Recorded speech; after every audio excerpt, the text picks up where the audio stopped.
You want to build a document approval workflow in Zapier. Let's do it. Open your browser, go to zapier.com and sign in. When your dashboard finishes loading, make sure both your Airtable and Slack accounts are already connected. You can check that later if you aren't sure, but it saves a bunch of back and forth right now. Click the Create button up in the top left corner and select Zaps. The Zap editor will open, and you'll see an empty trigger step waiting for you. Click that trigger step to set it up. Type Airtable into the search bar, select it from the results, and then choose New Record as the trigger event. Hit Continue. Now pick your connected Airtable account. If you haven't added one yet, you'll be prompted now, but ideally you already connected it. Click Continue again. You'll see a list of your Airtable bases. Choose the one that stores your documents, then pick the Document Approvals table from the drop-down. This is where most people get it wrong. If you have multiple bases with similar names, double-check you've selected the right one, because Zapier will happily pull records from the wrong table and you won't realize until the wrong notifications fire. Click Continue. Time to test. Click Test Trigger and wait while Zapier fetches a sample record. If it says no records found, don't panic. Open Airtable in another tab, add a test row with some sample data in the key fields, then come back and test again. Once a record appears, select it. You'll see the available fields populate on the right, things like document title, document type, submitted by, reviewer, approval status, due date, and notes. Scan through them quickly to make sure the field names match what you expect, then click Continue with selected record. Now we build the action. Click the plus button below your trigger and search for Slack. Choose Slack from the list, then pick Send Channel Message. Click Continue. Select your connected Slack workspace, and then choose the channel where approval requests should land.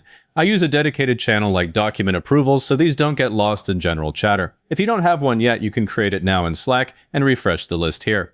Now the message itself. Click into the message text field and build your notification. I always start with an emoji and a heading that stands out, something like a document icon followed by New Document Ready for Approval. Then on the next line, map your fields. Type document and then insert the document title field from the dropdown. Do the same for type, submitted by, reviewer, approval status, and due date. The due date is especially important because reviewers need to know if something is due today or next week. Without it, they'll ignore the message. At the bottom, I add a line for notes and map that field too, plus a closing line. Please review and approve this document. The key is to make sure every field you map actually comes from Airtable and isn't just plain text.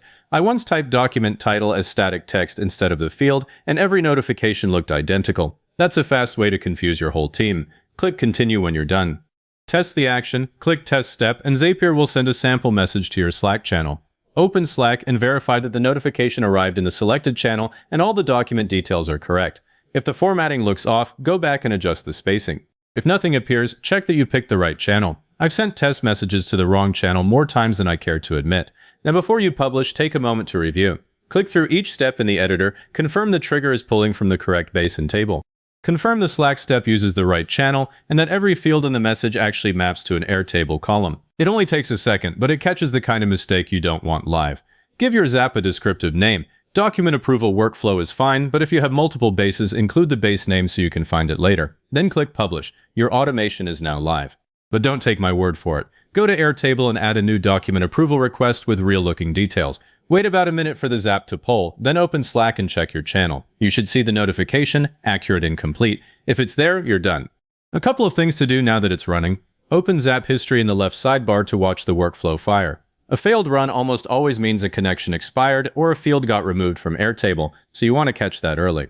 If later you need to tweak the message, just open the Zap, click the Slack step, and edit the template. Add a new field, change the emoji, whatever. The change goes live instantly. And one warning, if you rename a column in Airtable, like changing document title to just title, come back here and remap that field. Zapier matches by field name, not some hidden ID, so your Zap will silently break and all your notifications will start showing empty values. If this got your document approval workflow running smoothly, hit like and subscribe so you don't miss the next one. And leave a comment saying this was helpful. Comments are what push it to other people searching for the exact same thing.